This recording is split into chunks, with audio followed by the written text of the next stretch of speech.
Agora, eu tava morta. Tudo bom? Bom dia, que prazer estar aqui com vocês. O Mais uma prazer vez, é nosso. ano, né? Aqui com o Cezan e essas pessoas maravilhosas. Prazer é nosso, professora doutora Tatiana. Vou passar a palavra para a nossa mestra Júnia, que ela vai apresentar você. Obrigada. Bom dia, professora. Tenho o prazer de ler o seu currículo para os nossos congressistas, te conhecerem um pouquinho mais antes da sua fala. A professora doutora Tatiana Paradella Bradley é psicóloga e neurocientista formada pela University of Northern Kentucky, mestra em Psicologia da Saúde, doutora em pela Psicologia Cognitiva e Comportamental e Psicologia Experimental pela Grand Canyon University e Universidade de Kentucky, nos Estados Unidos. É membro da American Psychological Association, membro da American Psychiatry Association, ex-chefe da equipe multidisciplinar de atendimento à criança vítima de violência, muita experiência, né, professora, nessa área de violência, de maus tratos, inclusive, nosso tema de hoje, especialista em trauma infantil, tráfico humano e abuso físico e sexual infanto-juvenil, pesquisadora de comportamentos compulsivos e pesquisa animal pela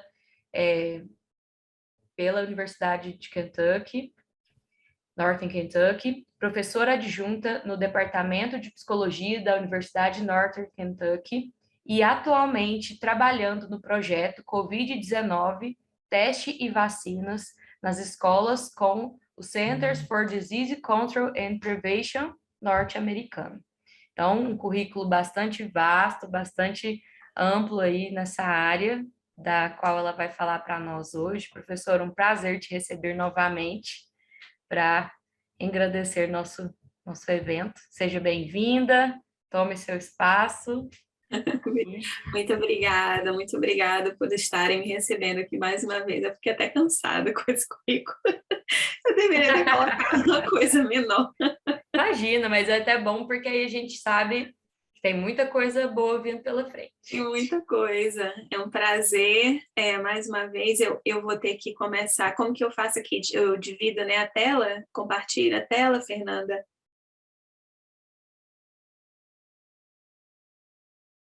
Oi? É? Ok, estamos lhe ouvindo. Desculpa, não sabia. Vamos lá. Vocês estão vendo minha tela? Sim, já está projetada aqui. Tá, então eu vou... Professora Tatiana, você prefere fazer a projeção ou nós projetamos para você? Porque já está preparada aqui também para projetarmos. Não tem problema. Não faço, eu já coloquei aqui. Vocês estão vendo, né? Então, ok. Tá. Você consegue nos ver?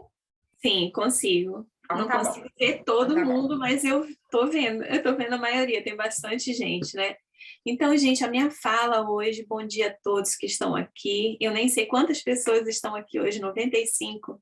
Que maravilha, que maravilha. Eu vou falar um pouquinho sobre o impacto dos maus tratos no desenvolvimento humano, mas lembrando que o meu foco hoje vai ser infantil, tá? A gente começa tudo pelas crianças, né? Então, vamos lá. Não sei o que houve aqui. Ai, o meu e-mail, gente. O meu e-mail quer atrapalhar a minha vida aqui, peraí. Só um instantinho, perdão. Eu nunca consigo... Ai, tecnologia é uma tristeza. Vamos lá. Eu não sou muito das tecnologias, gente, me perdoe. Fiz a minha apresentação, então aqui está um pouquinho do meu currículo. Esse mês agora, início de abril, eu adquiri mais uma função, então eu ando bem cansada. Agora eles me colocaram como responsável pela regulação de pesquisas de novas drogas e estudos experimentais em humanos, né?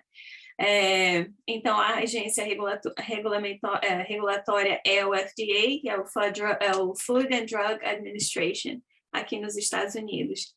Ou seja, isso é o que a gente faz, as farmacêuticas têm, né, todas essas pesquisas sobre drogas e a gente faz, quando essas pesquisas em anos, a gente tem que seguir um protocolo bem rigoroso e fazer com que tudo esteja certinho para que essa droga seja aprovada e depois colocada no mercado.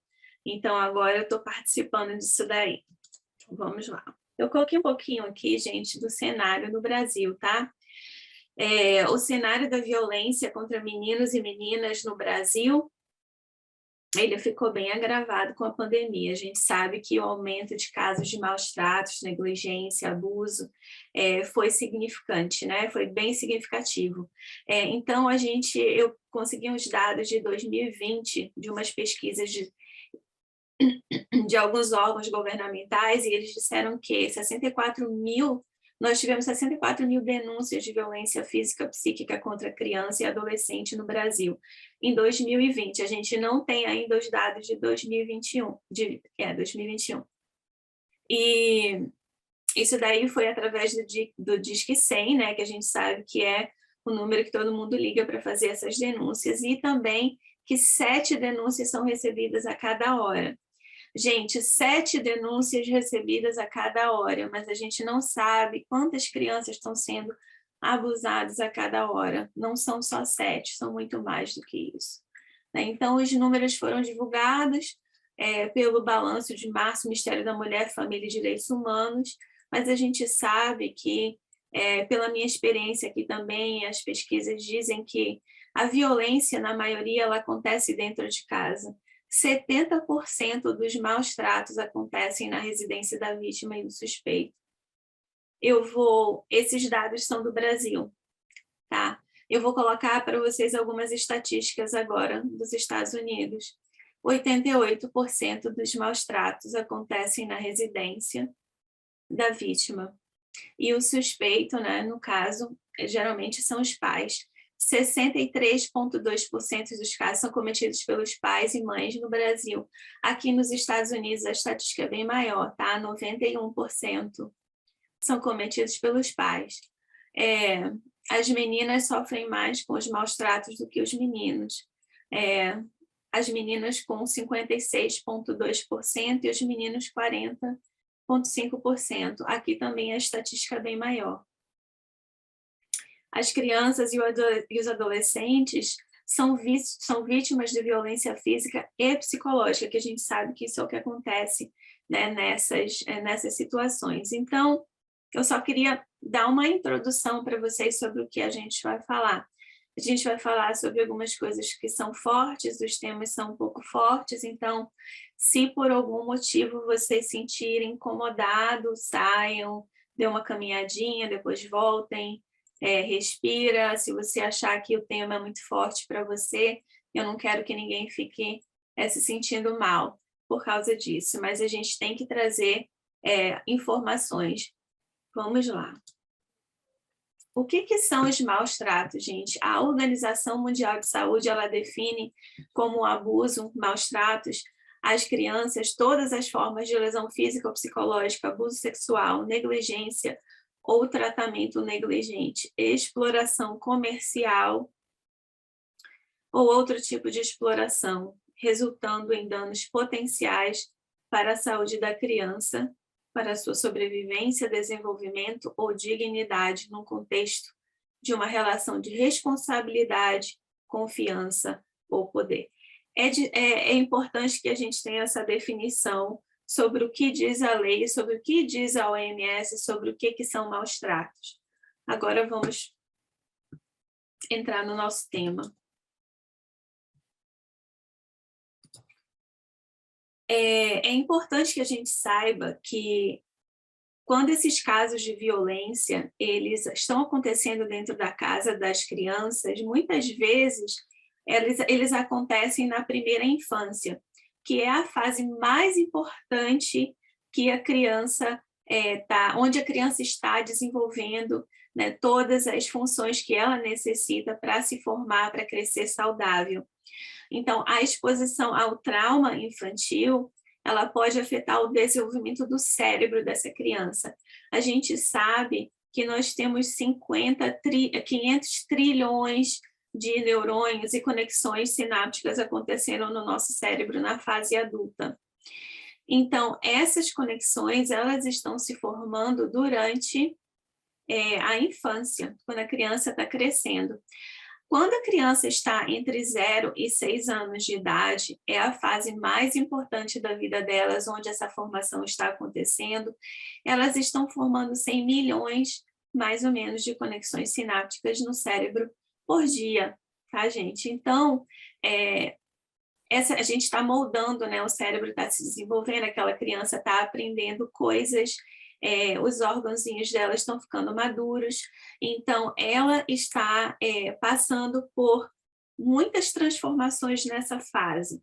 Então é importante que pelo menos essa primeira infância, ela seja muito boa, muito preservada e muito segura para as crianças, né? Então, eu coloquei algumas referências para vocês aí, que a gente vai começar a falar sobre estresse. Quando os maus tratos acontecem, nessa primeira infância, muito estresse ocorre com as crianças. Alguém falou alguma coisa? Eu não estou ouvindo.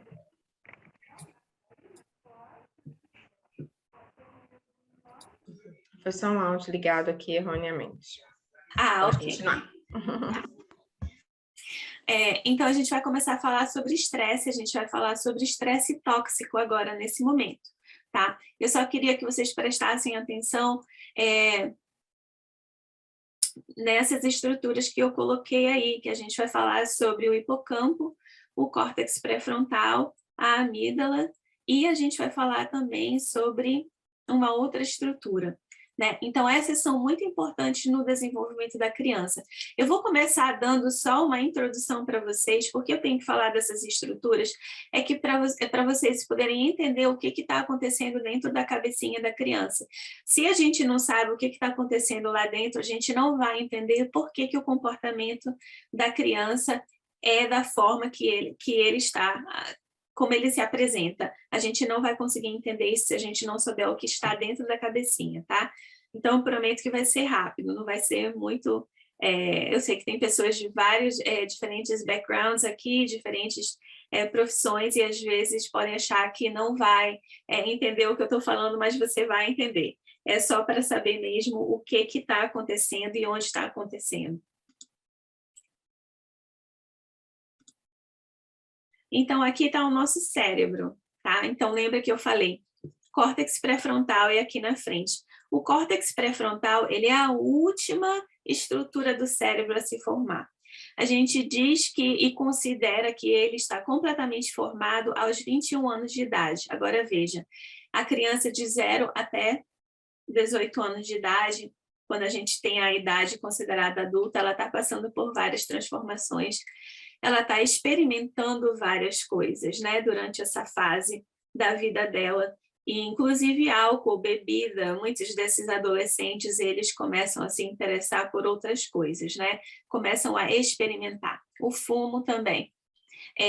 O córtex cingulado anterior, ele é responsável pelas funções autônomas, ele controla a nossa pressão sanguínea, regula a motivação e também é responsável pela detecção de conflitos. O que é isso? Ele vai detectar alguns conflitos que vai mandar para a nossa amígdala, que é o centro do medo do nosso cérebro, tá? É aquela estrutura biologicamente preparada para nos alertar de medos e quando nós estamos sofrendo perigo de vida, né? E a outra estruturinha também que eu coloquei ali é o hipocampo. O hipocampo é a sede da nossa memória. É onde a gente guarda as nossas memórias, aquelas da infância, aquelas da nossa vida toda. Até aí tudo bem, gente? Então, eu coloquei um pouquinho das informações sobre o que é o córtex cingulado anterior, a parte frontal do córtex cingulado, ele é a região que é responsável por regular tantas funções autônomas como a pressão sanguínea, já falei para vocês, né? E também as partes cognitivas, emoção, aprendizado da criança, que é super importante, né? A amígdala, que eu já falei para vocês que é o centro do medo, né, do nosso cérebro, e o córtex pré-frontal. O córtex pré-frontal, a gente tem que prestar bastante atenção nesta estrutura.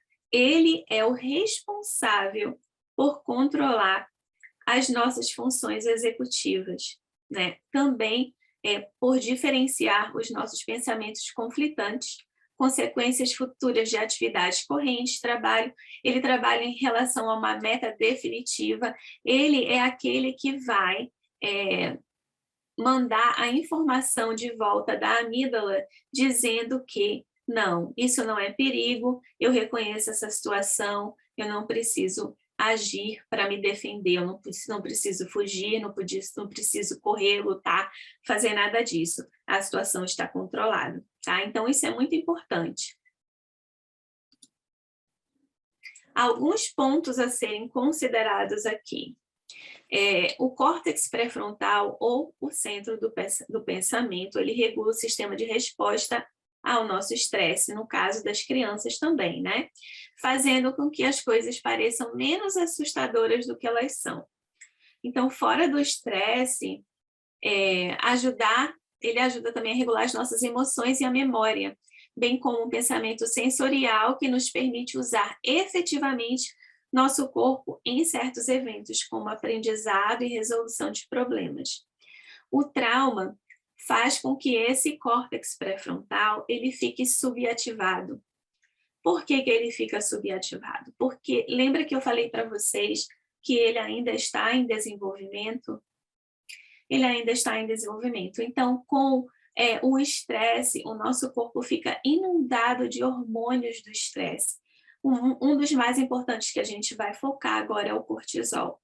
O cortisol ele é um hormônio que aumenta a frequência cardíaca, a nossa pressão arterial, a respiração, a tensão muscular. Ele é aquele hormônio que vai inundar o nosso corpo quando nós estamos em situação de ameaça, seja ela qualquer, quando a gente precisa lutar pela nossa sobrevivência, tá?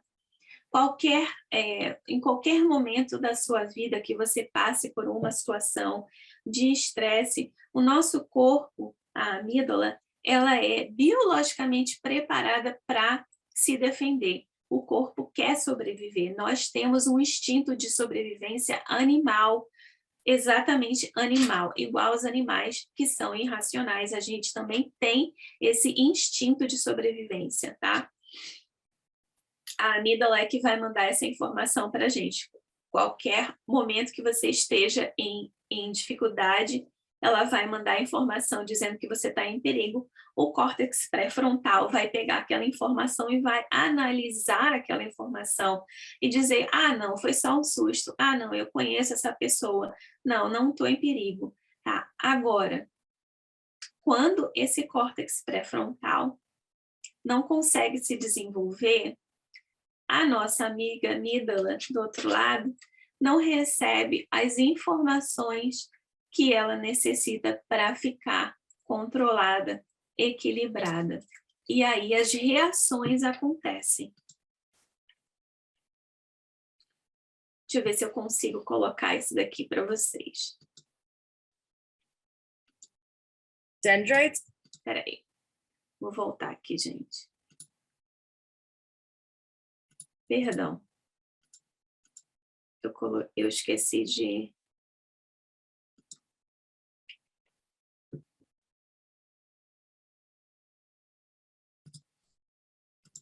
Dendrites play an important role in communication by receiving and transmitting signals from other brain cells. Dendrites grow as cells adapt and respond to new information. Patterns vary between cells, but most dendrites grow 4 to 5 branches at a time. A growth cone at the tip of the dendrite expands when calcium is released and is trimmed back as the cell matures.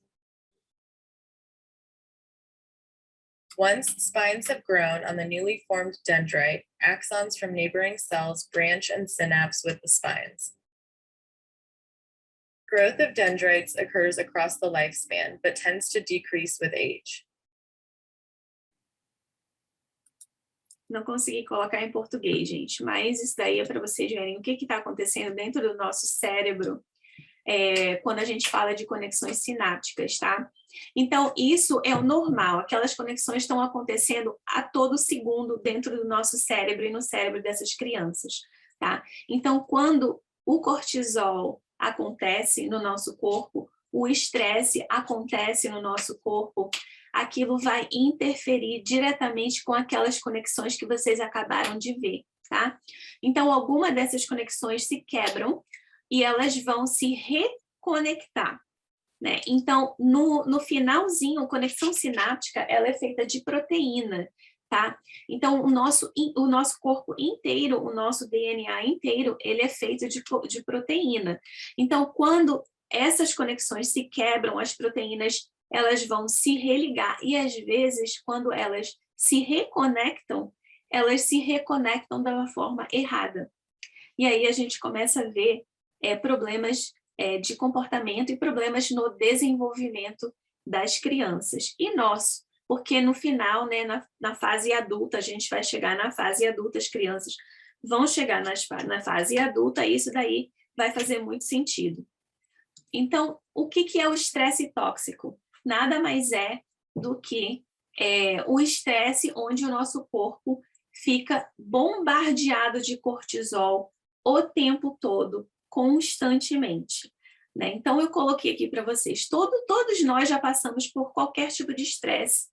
Talvez tenha sido uma prova, talvez tenha sido encontrar amigos numa escola, fazer amigos numa escola nova, ou um emprego novo, ou uma mudança para uma outra cidade, você não sabe o que você vai esperar. Tudo isso, gente, é um estresse normal, né? É um tipo de estresse positivo, que acontece com a gente, mas depois que a gente passa por essa situação, daí tudo vai melhorar, né? Então, quando essa resposta a esse estresse, quando a gente passa por muitas situações estressantes e ela é desencadeada muitas vezes, constantemente, podem acontecer efeitos duradouros no cérebro e eles continuam até a idade adulta, né? Eu falei para vocês do estresse positivo, ele vai aparecer com um aumento da frequência cardíaca, uma elevação dos hormônios de estresse, ele é de curta duração, né? Porque quando a gente passa por aquela experiência, aí demora um pouquinho, a gente já sabe que aquilo não é tão assustador como a gente pensava que fosse, né? E a gente tem aquele apoio dentro de casa, pais atenciosos, a gente tem um ciclo de apoio bastante robusto, né? E então a gente passa por isso tranquilamente. As crianças, elas aprendem gradualmente a resolver os problemas e a lidar com a adversidade, levando ao desenvolvimento de um sistema de resposta ao estresse saudável. Isso é muito importante que a gente preste atenção. Então, às vezes, quando esse estresse tolerável, estresse positivo, ele pode ser mais sério. Situações como a perda de um ente querido ou um desastre natural, a gente vê bastante enchente, né, acontecendo no Brasil, e agora na Ucrânia, a questão da guerra. Esses tipos de situações, eles têm um potencial de danos extremos no cérebro, mas com relacionamentos encorajadores e positivos, né, a estimulação correta, isso pode ser corrigido com o tempo. Os traumas de infância, eles vão danificar o cérebro fisicamente e significativamente, e eles desencadeiam esse estresse tóxico.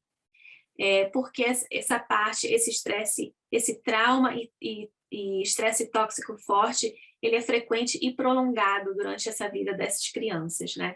Essas crianças que vivem em situação de bastante violência, essas crianças que não têm o apoio correto, a estimulação correta dos pais, elas passam por isso o tempo todo na vida delas. Então, isso aí pode ficar ainda mais sério, porque todas as vezes que a nossa amiga amígdala, que vocês já viram comigo, que é responsável pelo centro de medo da gente, ela é ativada, ela está mandando para a gente um sinal de que estamos em perigo.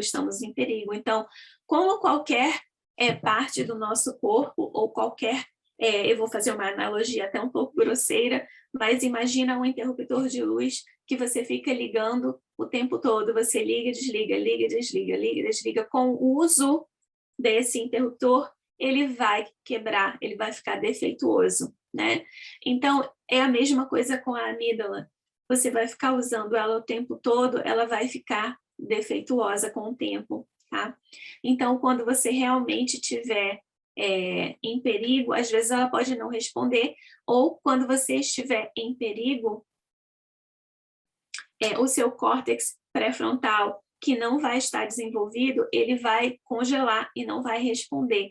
Então, quer dizer, às vezes você pode ficar muito sensível a certos estímulos e outras vezes você não fica sensível aos estímulos necessários. Então, isso é bem impactante e isso é preocupante até. O estresse tóxico interrompe o desenvolvimento da estrutura cerebral, que eu mostrei para vocês naquele videozinho, a sináptica, né? As conexões sinápticas acontecendo, e ele também pode aumentar riscos a doenças que são relacionadas ao estresse na idade adulta. E eu vou colocar uma aqui para vocês, a diabetes, ela acontece bastante, principalmente a diabetes tipo 2, que você já na fase adulta, nos seus 30 e poucos, 40 e poucos anos, você descobre que você tem diabetes tipo 2 e você não sabe por quê. Ainda no estresse tóxico, né, a gente falou que causam danos permanentes no cérebro, a gente se concentra na amígdala, no córtex pré-frontal, que eu já falei para vocês. A amígdala é o centro do medo, ela pode também se tornar superativada devido ao estresse ao tóxico. Em outras palavras, a amígdala está sempre dizendo ao seu corpo que você está em perigo, resultando em estresse crônico. Então, a gente passa do tóxico positivo, a gente passa para o tóxico constante, e dele a gente vai passar, que seria um tóxico agudo, e daí a gente passa para um tóxico crônico. Essas vítimas geralmente reagem exageradamente a gatilhos menores, porque o trauma sensibiliza a amígdala, o que significa as respostas do medo são desencadeadas por níveis mais baixos de estresse. Eu vou trazer para vocês um tema que é muito comentado e muito estudado aqui nos Estados Unidos e que tem muito a ver com trauma, tá? E que tem muito a ver com questões que a gente não conseguia explicar só pelos estudos que nós fizemos. Então, esse é a epigenética. A epigenética não é um termo novo, né? Desde 1940 que a gente fala sobre epigenética. Ela é um mecanismo através do qual a expressão do DNA pode se adaptar ao ambiente, como células e tecidos humanos, tá? Diferenciando em um coração, seria um coração com 4 câmeras com base no que é necessário para a sobrevivência, né? Então, esse autor, Weaver, ele foi um dos primeiros a fazer um grande estudo demonstrando a possibilidade de que o ambiente social e físico de um indivíduo pode moldar as mudanças epigenéticas. Então, o indivíduo tem, através dessas mudanças, elas impactam o indivíduo a nível de genoma, a nível de DNA, o estresse, né, o ambiente que essa pessoa está vivendo, a estimulação que ela está recebendo, isso tudo impacta a criança não só mentalmente, mas também a nível de DNA, de genética. Então, essas descobertas, né, levaram a uma abundância de literatura que a gente tem hoje em dia sobre os ambientes traumáticos e como eles moldam os processos epigenéticos e sinalizam um potencial mecanismo contribuinte para a transmissão do trauma. A gente fala de epigenética bastante quando a gente começa a falar do trauma transgeracional. A epigenética, ela descreve um mecanismo pelo qual a expressão do DNA pode se adaptar ao ambiente. Eu já coloquei isso 2 vezes para vocês, perdão.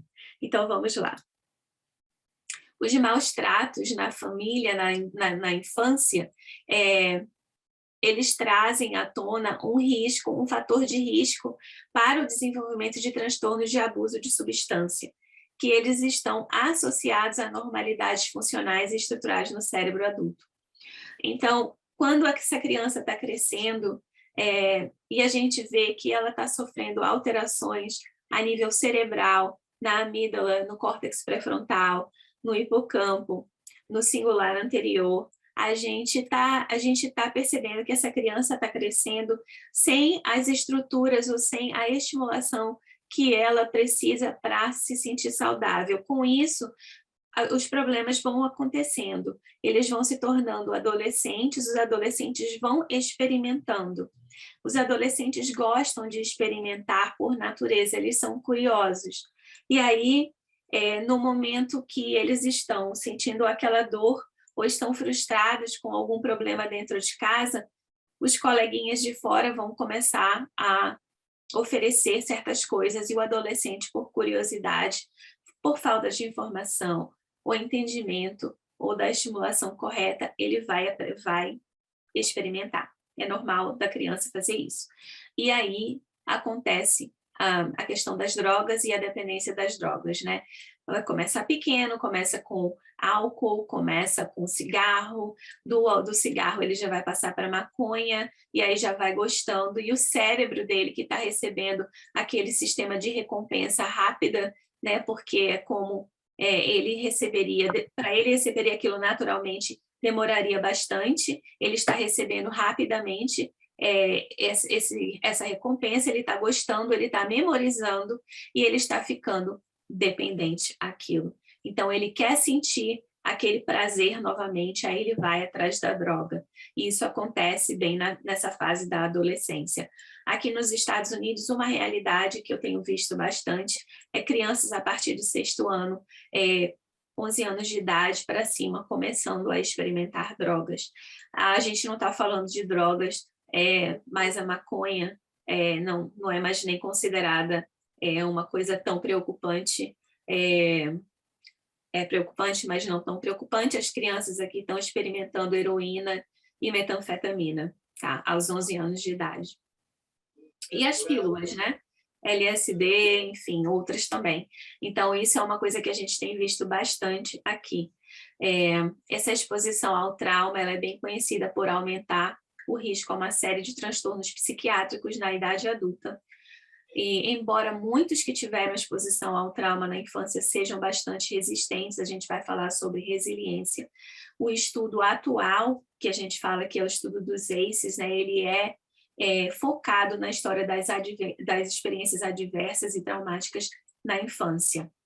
Existem evidências em vários outros estudos que demonstraram que o trauma na infância compromete a estrutura do circuito neural, a gente falou isso um pouquinho, do cérebro, e causam déficits cognitivos e doenças psiquiátricas, incluindo a esquizofrenia, a depressão maior, o transtorno bipolar, o TEPT e o abuso de substâncias químicas. Então, gente, tem estudos aí, eu listei para vocês, tem vários estudos falando isso, só dando o backup disso tudo que eu estou falando para vocês, tá? Aqui estão uns que estão falando sobre os ACEs, ou as experiências adversas traumáticas que as crianças passam, relacionando eles com a droga. Também tem vários estudos falando sobre a negligência infantil, os maus tratos relacionado a drogas, etc. Então, eu coloquei algumas referências para vocês aqui. Eu não consigo acompanhar o chat. Tem alguma pergunta?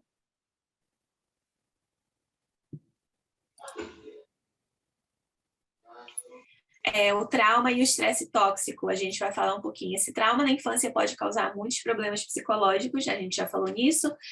Os altos níveis de estresse e depressão, esses problemas podem ser resolvidos, tá? Nem tudo está perdido, gente. Os problemas podem ser resolvidos com paciência, amor e cuidado. As pesquisas indicam que os relacionamentos de apoio com adultos atenciosos e de confiança, o mais cedo possível, podem ajudar a prevenir ou reverter os efeitos prejudiciais desse estresse tóxico. Uma das maneiras mais seguras de resolver o trauma é com o tempo, tá? Não existe como consertar o trauma rapidamente ou como curar o trauma rapidamente. Qualquer profissional que te prometer cura do seu trauma em 30 dias, ele vai estar mentindo para você. A cura do seu trauma em 6 meses, ele também vai estar mentindo para você. Leva muito mais tempo do que isso, tá, gente? É um trabalho duro, é um trabalho árduo, você tem que realmente estar dedicado à sua recuperação. Além disso, os adultos pacientes e amorosos podem ajudar a aliviar o estresse tóxico, pois esses relacionamentos ajudarão a construir a confiança e um senso de comunidade dentro da criança. Um cenário que eu gosto muito de falar quando a gente usa essa fala é que se você tiver, digamos que a vida dessa criança seja um caos, né, com os pais enfim, somente dentro de casa seja um ambiente tóxico, aquela criança tenha que ser retirada daquele ambiente e viver com os avós ou com o parente. Se essa criança tiver um adulto de confiança que possa estimular esse apego positivo, ela vai se recuperar. Tá? Se a gente fala muito das crianças que estão em instituições também, né? As crianças que estão por aí por adoção, né? Para serem adotadas. Essas crianças carregam com elas uma bagagem tóxica de trauma e de estresse tóxico imensa. Elas têm recuperação. Essas crianças não estão perdidas. A gente tem como trazer essas crianças de volta, né? Para que elas possam atingir o potencial máximo de vida que elas possam ter, né? E também viver uma vida feliz, uma vida saudável. Essa recuperação, como eu falei para vocês, é uma jornada longa e difícil, mas com paciência, apoio e cuidado, essa criança pode se livrar desse fardo.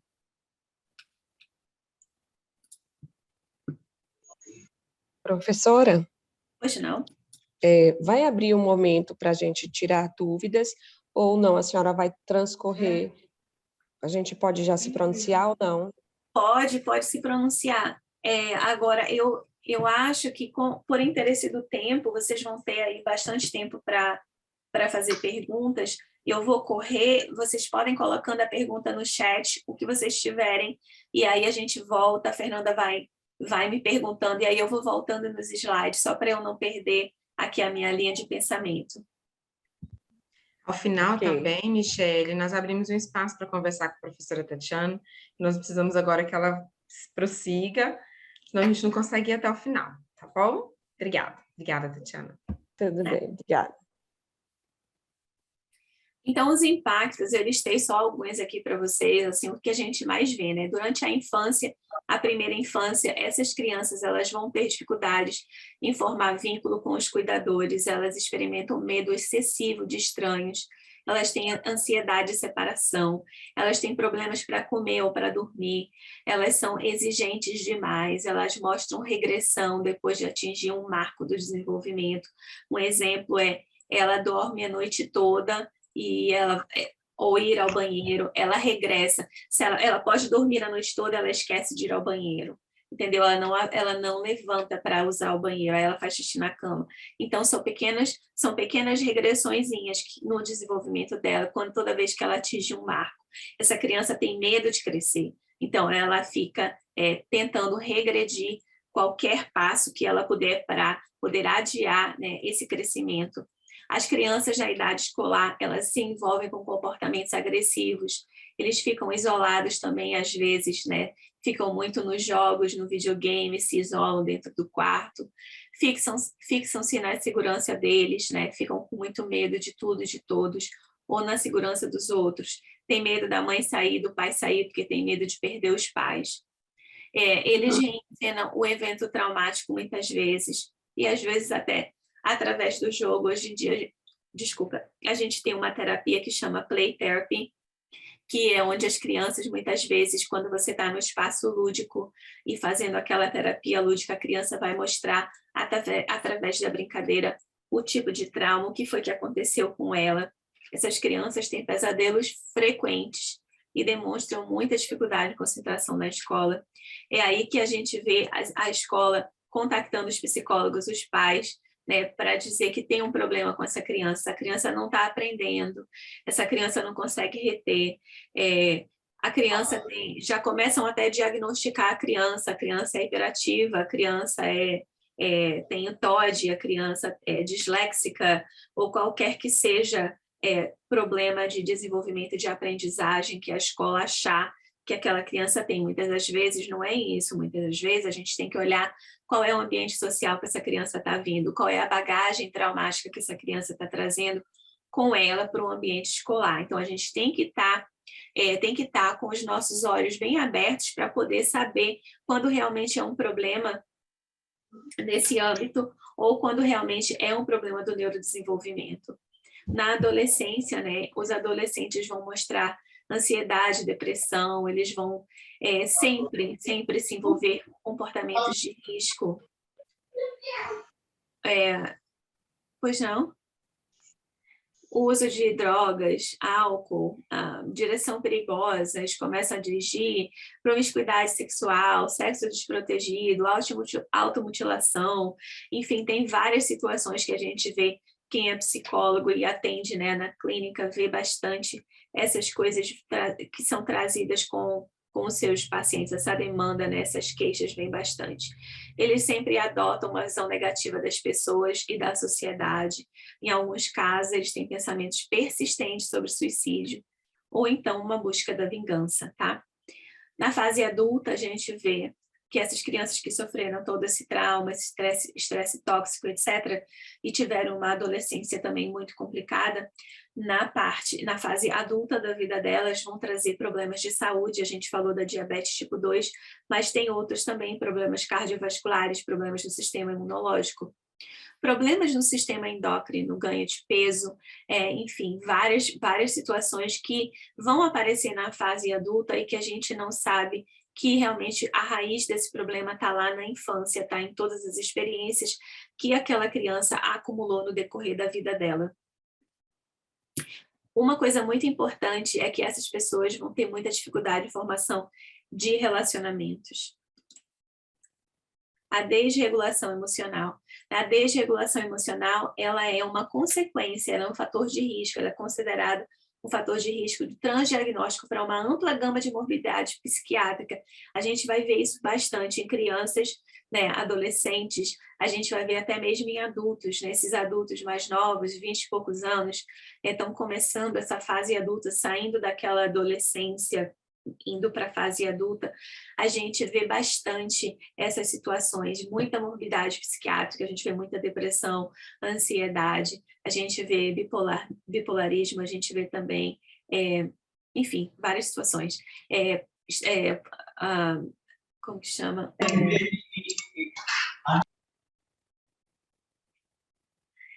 Borderline, e a gente vê também ataques de pânico, a gente vê todas essas situações. Então, tudo isso e a exposição dos traumas da infância está associada aos déficits de regulação emocional ao longo da vida.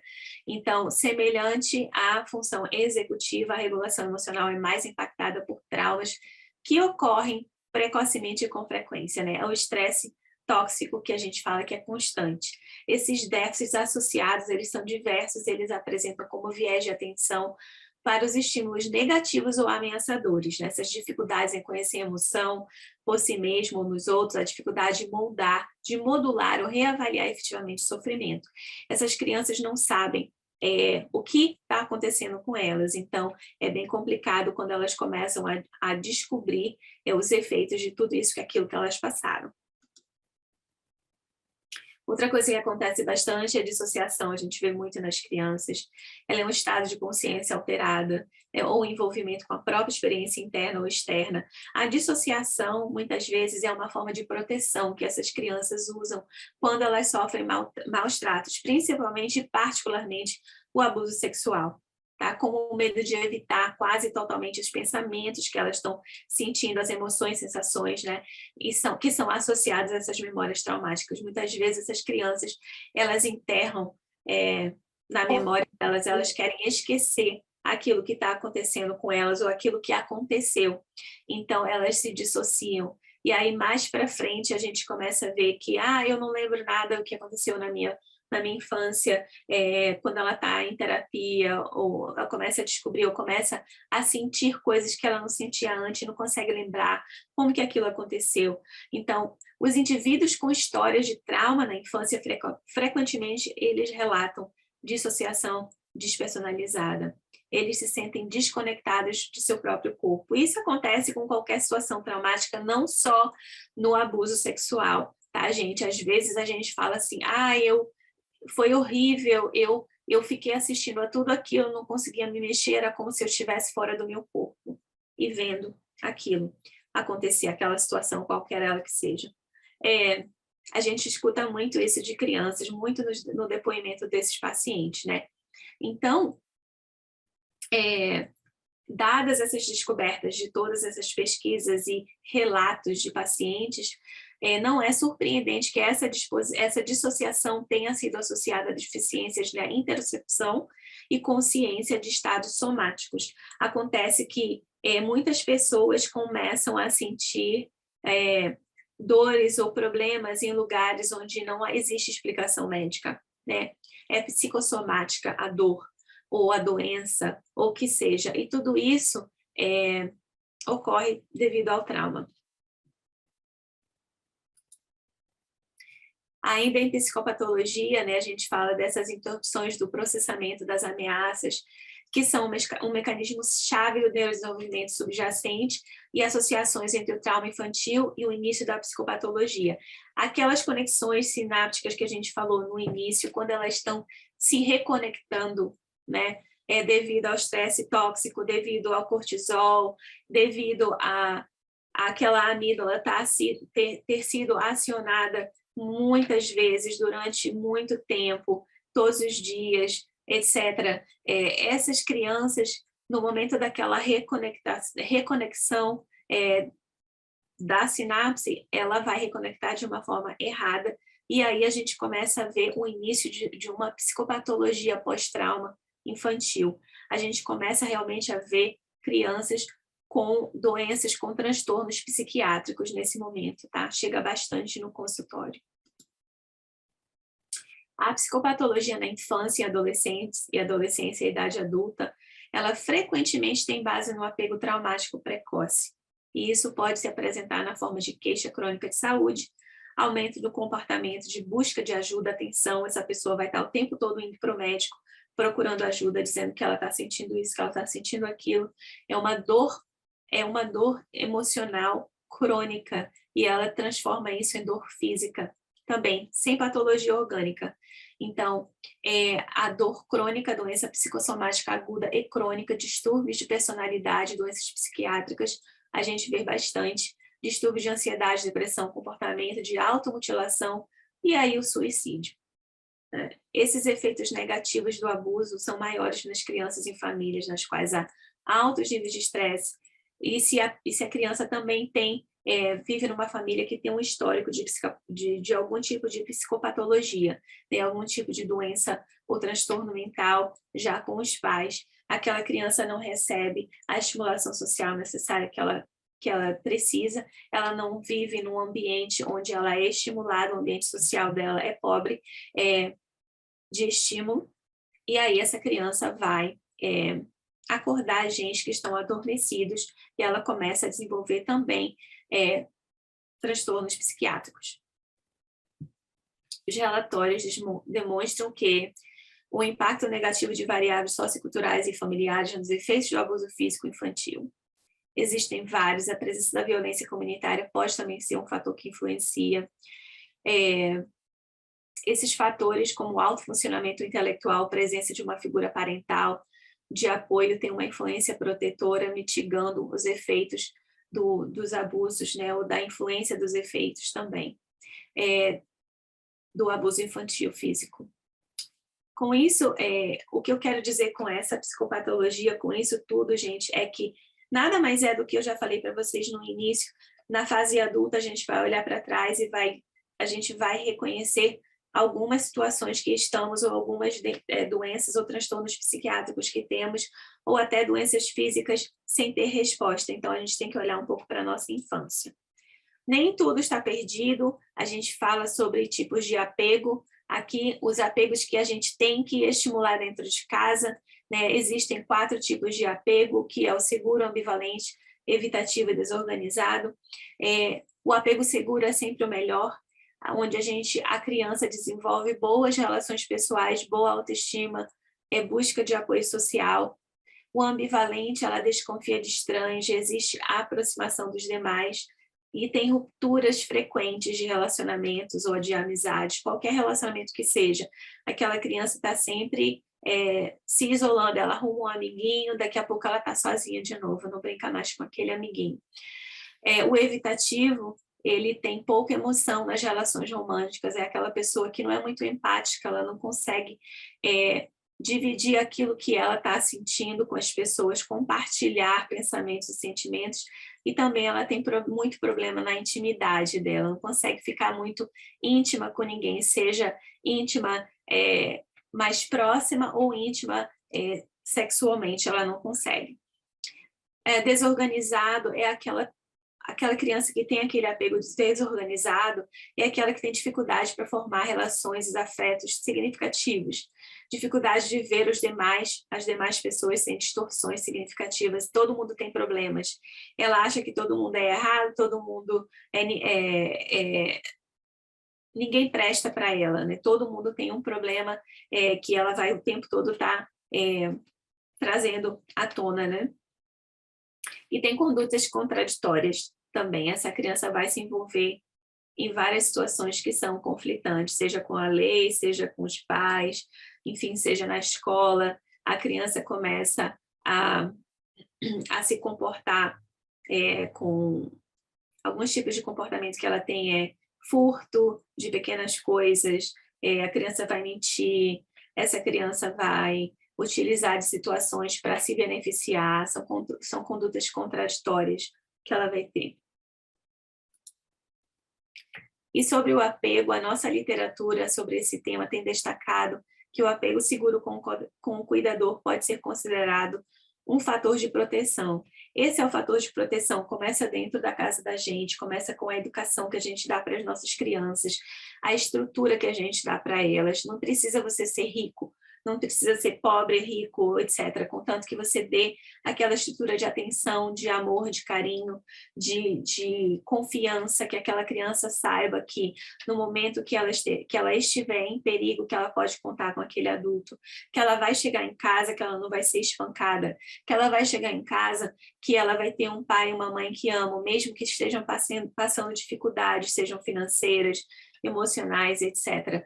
A criança tem que realmente ser protegida. A gente fala muito em mudar o futuro da gente, fala que as crianças são o nosso futuro, mas a gente não muda o nosso comportamento para que essas crianças aprendam uma forma diferente. Então, a mudança começa da gente, nós pais, né, dentro de casa. Então, graças a essas experiências seguras, essa criança ela aprende que as bases de confiança e reciprocidade estão ali, se sentir segura ao explorar o ambiente e as novidades. Essa criança não vai ter medo de ir lá fora, de falar com as pessoas, de se expor, né? Essa criança tem capacidade de autorregulação emocional, ela vai saber quando ela está em perigo, quando ela não está em perigo, ela vai saber como responder apropriadamente a essas situações, sejam elas quais forem. No apego seguro, essa criança desenvolve uma maneira sadia a capacidade de autorregulação das próprias emoções e impulsos. Essa criança não vai agir por impulso, ao passo que a criança que não tem essa estimulação boa, esse apego seguro dentro de casa, ela não vai saber como reagir. Essa criança vai se engajar em comportamentos e ações contraditórias, de repente ela começa a fazer bullying ou começa também a sofrer bullying na escola, tá? Esses aspectos que a protegerão no futuro de situações de estresse e vão permitir uma melhor adaptação social e a construção de relações adultas equilibradas e gratificantes. A gente vai falar também aqui, acho que no último slide, sobre a resiliência. A gente fala sempre que criança é resiliente. A criança ela é resiliente, mas a resiliência não é uma característica pessoal. A gente desenvolve a resiliência. Né? Ela é um produto de fatores interativos, sejam biológicos, psicológicos, sociais ou culturais, que determinam como uma criança responde aos eventos traumáticos que ela está passando. Então, a resiliência não é uma coisa mágica. Não, tudo bem, a criança vai passar por uma situação traumática, a criança vai, sei lá, ser tirada dos pais pelo serviço de proteção às crianças, vai ser colocada numa instituição, ela vai depois ser colocada com pais adotivos, se não conseguir, né, enfim, a reabilitação dos pais, para que essa criança volte para aquele ambiente com segurança, daí a gente vai ter essa criança sendo colocada para adoção. Então, essa criança está passando por diversas situações.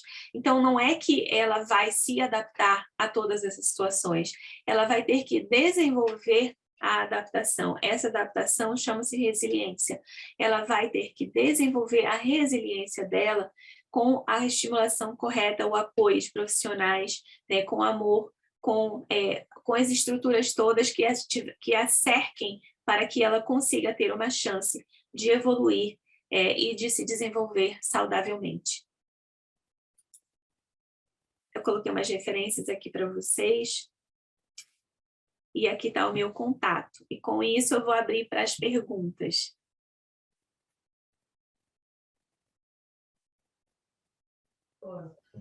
Pessoal, chegou o tão esperado momento das perguntas. É um tema bem difícil, né? E que todos acabam tendo muitos questionamentos mesmo. Eu vou começar pelo chat, aí a gente abre aqui para as perguntas, quem quer falar, porque aí nós conseguimos nos organizar melhor assim com o tempo. Os traumas, uma pergunta da Michele. Os traumas e o estresse tóxico podem, em alguns casos, desencadear confusão de gênero?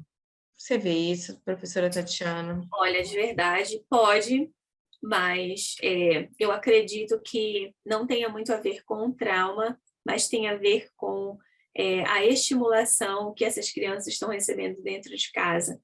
Aqui existe, eu falei para vocês, né, das crianças de 11 anos de idade começando a utilizar drogas, etc., etc. Existe eu vou chamar moda, né, modinha agora que todas essas crianças são bissexuais. É como elas se identificam. Agora todo mundo, você pergunta para essas crianças, elas já falam, eu sou bi. E elas não sabem nem o que é. Então, é realmente a confusão. Existem, trazendo de casa, ou até mesmo com as coleguinhas, eu acho que é uma confusão que elas estão passando. Ao passo que, se isso persistir, então, realmente, né, a gente vê que existem várias teorias que falam que pode ser biológico, de origem biológica, enfim, eu não vou elaborar nessa situação, mas na questão do gênero, mas eu não acredito que seja de trauma. E sim, é importante encaminhar para o psiquiatra, é muito importante encaminhar para o psiquiatra, é importante que essa criança passe por uma bateria de testes neuropsicológicos, né, para a gente realmente ver qual é a base que ela está, e para poder achar realmente um tratamento correto. Agora, se essa criança realmente se identificar com um gênero diferente, daí a gente tem que realmente dar a orientação necessária para que futuros procedimentos ou enfim, futuras decisões sejam tomadas em relação a isso. Mais um questionamento aqui da Cíntia. Será que eu posso só complementar esse meu questionamento? Não Sim. Que a gente vai tratar de caso em específico. Não, porque a gente está correndo um pouquinho contra o tempo, né? Eu não queria incomodar. Mas, veja bem, esse caso, ele caiu no meu colo, literalmente, essa semana, certo? E essa jovem, ela passou pelo trauma, que foi o abuso, e passou por um outro trauma, que foi um assalto. Certo? Eu remeti, a princípio, no diálogo com ela, eu disse assim, você tem a mulher como uma figura fragilizada diante dos traumas que você vivenciou. Ela, sim, sim, também, mas ela também relatou, porque eu também pesquiso um pouco sobre isso e sei que tem esse dado na questão genética, dos hormônios e tal, durante a gestação. Mas ela falou também comigo que antes dos 8 anos, ela sofreu o assalto com 8, com 9 foi o abuso sexual. Ela disse que antes dos 8, ela já não se identificava com esse corpo. Mas eu percebo que existe um conflito nessa família, onde que a mãe, quando foi solicitada a ir à escola, ela estava escorregadia e ela não compareceu. É tanto que eu já acionei o jurídico da escola para ver como é que eu devo reagir, né? E aí o meu questionamento está: apenas o psicólogo trata, ou eu devo também encaminhar para o psiquiatra, ou que outro profissional devo encaminhar? Porque ela está realmente em conflito, em sofrimento. Psiquiatra, você encaminha para o psiquiatra e o psiquiatra vai pedir testes neuropsicológicos e aí a gente vai ver qual é a base que essa criança está. Agora, pela história que você está me contando, eu acredito que dissociação seja a resposta aí, tá? Ela dissociou por causa dos traumas que ela sofreu e ela realmente não está se encontrando ainda. Então, a recomendação é psiquiatra, ela com certeza vai necessitar de uma ajuda farmacológica aí para poder controlar tudo isso que está acontecendo com ela. A gente vai precisar de uma bateria de testes neuropsicológicos e aí depois, com essas duas avaliações, você vai ter mais embasamento para determinar um tipo de terapia, de tratamento que ela vai necessitar.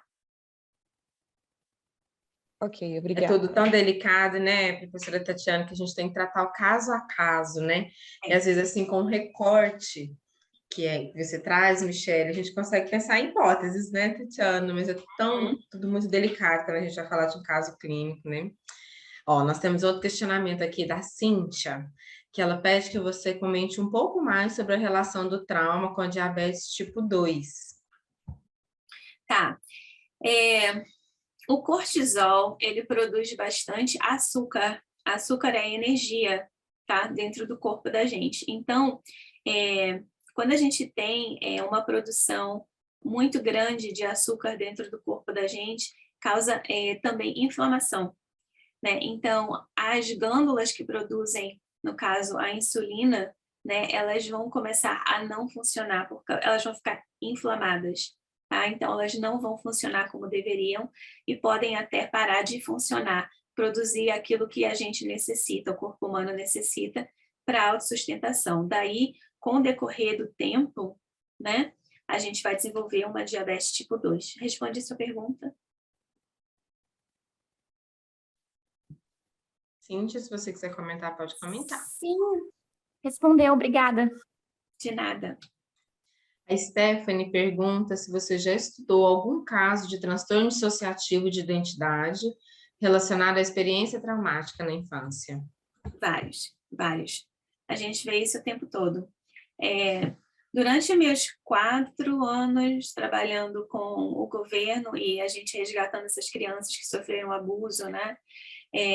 Que sofreram abuso sexual, abuso físico, e até mesmo as crianças que foram traficadas, que vieram de outros países para cá.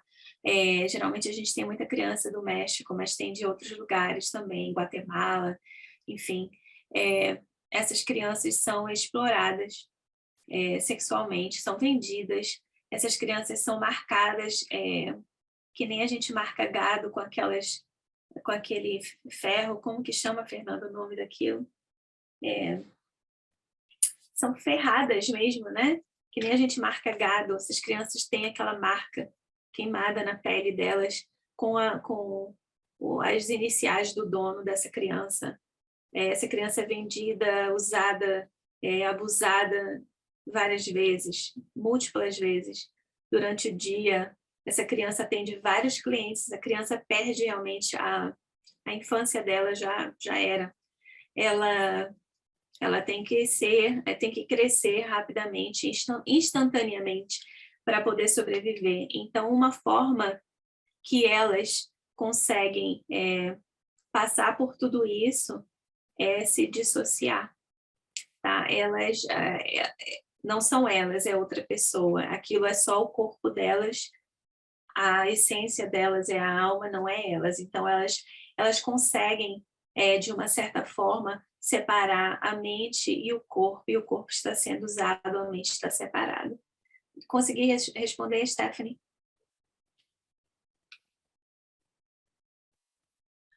Ó, tem um outro comentário muito interessante, não conhecia essas 4 facetas do apego, do Nicolas.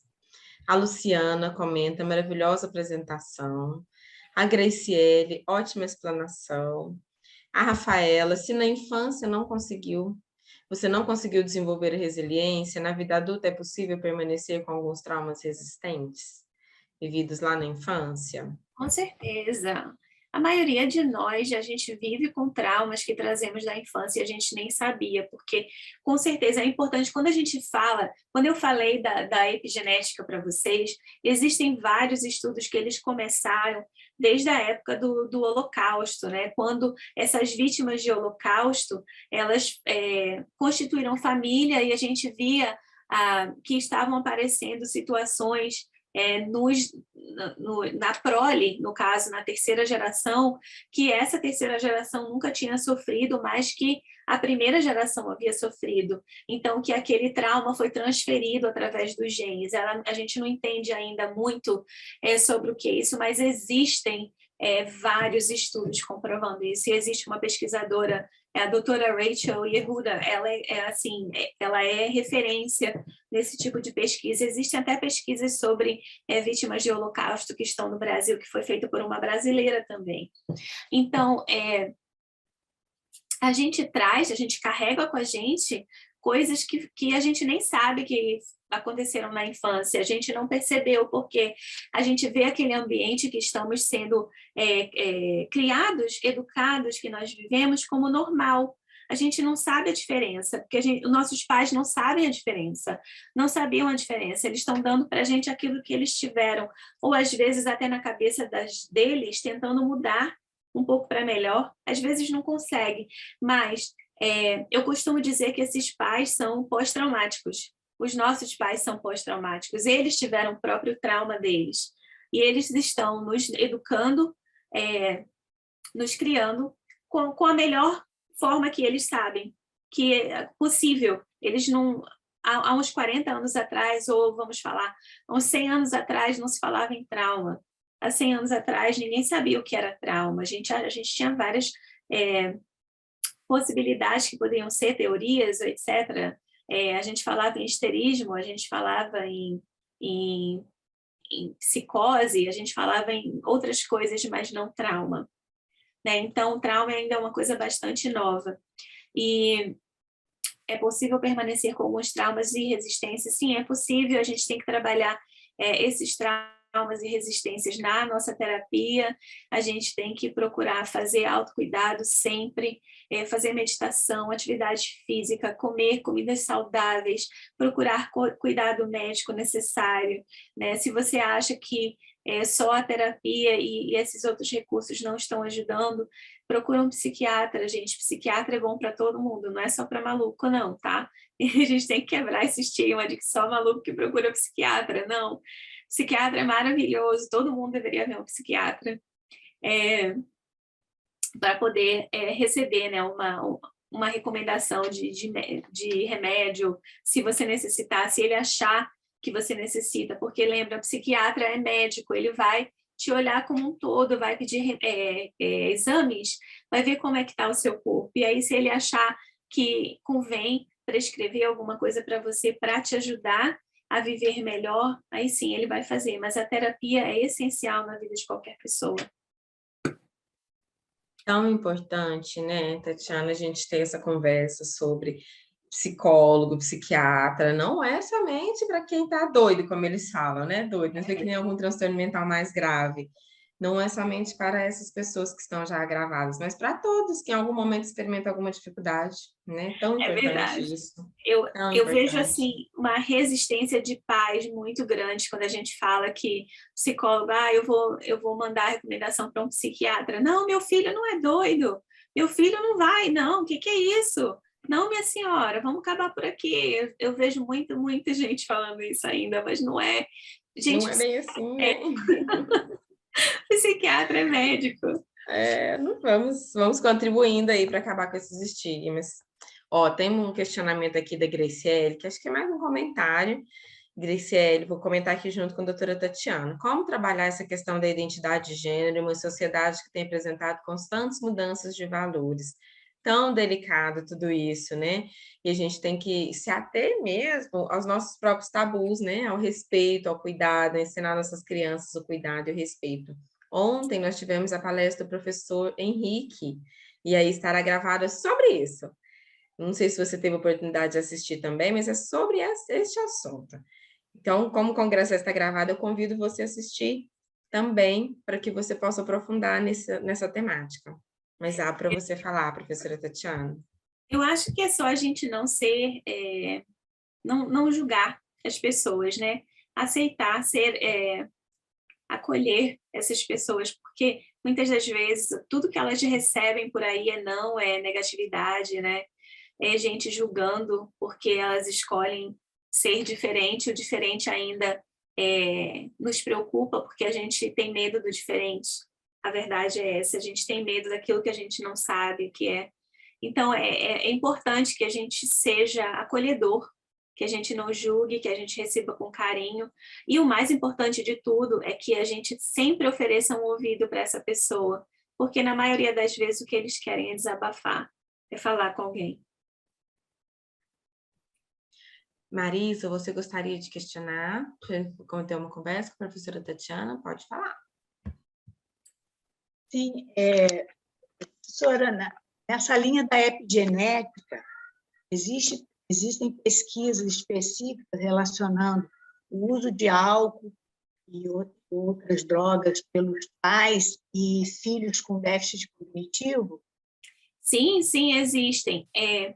Eu coloquei na minha apresentação, Fernanda, se você quiser mandar o PDF para eles, colocar no chat, aí quem quiser pode ficar. Na minha apresentação, tem várias pesquisas lá, eu listei várias pesquisas para vocês, mas é importante que nessa linha de pensamento da epigenética que a gente fale que a criança que é filho de um pai alcoólatra, digamos assim, ou uma mãe, tá? Essa criança nasce com 40% de chances maiores de se desenvolver um alcoolismo do que uma criança que não tem pais que sejam alcoólatras, tá?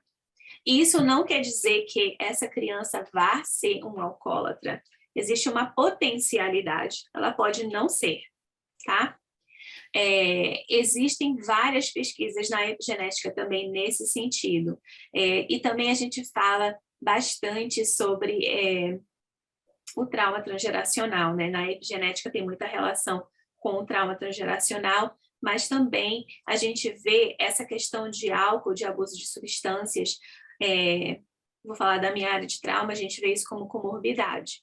Então, se você quiser, a Fernanda pode disponibilizar o PDF e você pode dar uma olhada nas pesquisas que eu listei. Sim, eu queria saber especificamente dessa relação em relação à dificuldade cognitiva. Na minha prática, eu vejo muitos casos. Inclusive, atendi uma mãe essa semana e os 3 filhos têm dificuldade cognitiva. O pai era usuário de drogas, de alcoólico e até de cigarro. Mas isso daí dá uma predisposição genética, como eu falei. Não quer dizer que a criança vá desenvolver, né? A mãe bebeu durante a gravidez, a gente tem que ver, porque se ela bebeu... Na parte da mãe, não, pelo menos o relato dela é de que ela não consumia nada. Porque existem situações onde o álcool ele atravessa facilmente a placenta e afeta o desenvolvimento da criança no momento da gravidez. Então, a minha sugestão seria para que você faça uma anamnese bem completa com a mãe a nível de antes da gestação. Foi uma gravidez esperada, não foi? O que essa mãe utilizou durante a gravidez? Ela bebeu muito café, até isso interfere. Eu entendo essa parte. Eu queria saber da parte das células reprodutivas paternas, tá? E na hora da formação do embrião, né, que a gente tem a metade paterna, metade materna, elas já podem estar contaminadas ali para gerar um feto já com dificuldade cognitiva. Lesões. Não gera um feto com dificuldade cognitiva vindo do pai. A criança herda genética do pai, material genético, predisposição genética, tá? Essa deficiência cognitiva, eu acho que caberia mais se a mãe tivesse realmente feito alguma coisa durante a gravidez para que causasse um déficit cognitivo nessas crianças. Ou também a parte genética, vai ver que no meio biológico, na árvore biológica daquela família, alguém tem algum déficit cognitivo, seja do pai ou da mãe. O álcool em si não causaria isso. o álcool só dá uma predisposição genética a alcoolismo. Entendi.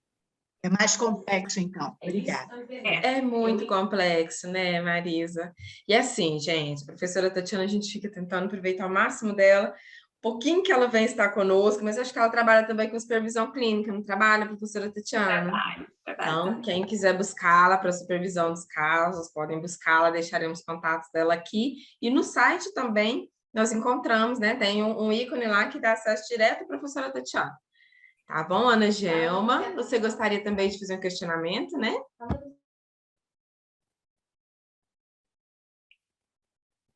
Pessoal, a apresentação da professora Tatiana está no chat, tá bom? E aqui também está o Instagram dela. Ana Gelma, você gostaria de fazer um questionamento? Michele? Ainda sobre a questão do gênero. A senhora, professora, tem alguma pesquisa que poderia compartilhar para me alicerçar no que tange até o direcionamento com os professores, porque eu atuo como psicopedagoga. E os professores estão meio que perdidos com esse manejo em sala de aula. É a questão do gênero. Isso. Eu não tenho nenhuma agora, mas eu posso olhar para você. Se você quiser, você pode me mandar o seu e-mail, que aí, assim que eu achar essa pesquisa, eu mando para você. Ah, joia. Agradecida. Nada. Pessoal, mais algum questionamento? Fernanda, eu boto no chat como é meu e-mail? Onde eu compartilho meu e-mail, Fernanda? Para ela, assim que conseguir essa pesquisa, encaminhar. Eu Mande boto no meu e-mail para mim. Ah, tá. Michele, Pronto. Mim, tá? Tem meu e-mail joia, na joia. apresentação. Mande um e-mail para mim com o que você precisa e eu te mando, tá bom? Combinado. Agradecida. Nada. Posso fazer Bom dia. Olá. Bom dia. Oi. Eu me chamo Ana Gelma, sou enfermeira assistente em um CSF, trabalho numa comunidade muito carente e foi bem esclarecedor, né, o que você falou, e só para falar que você explanou com excelência. Obrigada, muito obrigada. Foi muito proveitoso para mim. Que bom, eu fico feliz. Pessoal, nós já estamos pertinho do fim. Quem tiver mais questionamentos, vamos conversando com a professora Tatiana lá no Instagram ou enviando para nós podemos sim realizar essa ponte e passamos para ela. Ótimo. Professora Tatiana, muito obrigada por vir mais uma vez no nosso congresso, a brilhantar aqui com todo o seu conhecimento. Agradeço em nome de toda a equipe CESAM. E até breve. Muito obrigada. Até breve. Muito obrigada a todos que ficaram aqui até o final. Eu sei que a apresentação é muita informação para a gente só jogar assim, né? Precisaria de mais tempo, mas a gente vai estar por aí ministrando cursos. Fiquem de olho, eu sempre estou anunciando no Instagram, nas redes sociais também, sempre tem curso.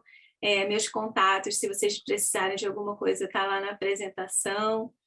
Pode me mandar e-mail que eu respondo assim que eu puder. Muito obrigada ao CESAM por me ter aqui mais uma vez esse ano. Muito agradecida pela parceria, pela amizade linda também. Nós que agradecemos, é uma amizade que surgiu assim, nesse meio acadêmico e que vai seguindo, né? Obrigada, Tatiana. Pessoal, lá no Instagram da professora Tatiana, vocês vão me encontrar cursos excelentes. A professora Tatiana já veio duas vezes, né, para nós, e trouxe um pouquinho mais do seu conhecimento. Então, lá vocês têm acesso a conteúdos mais detalhados. Busquem lá também, tá bom? Obrigada, professora Tatiana. Um abraço. Obrigada. Tchau, tchau.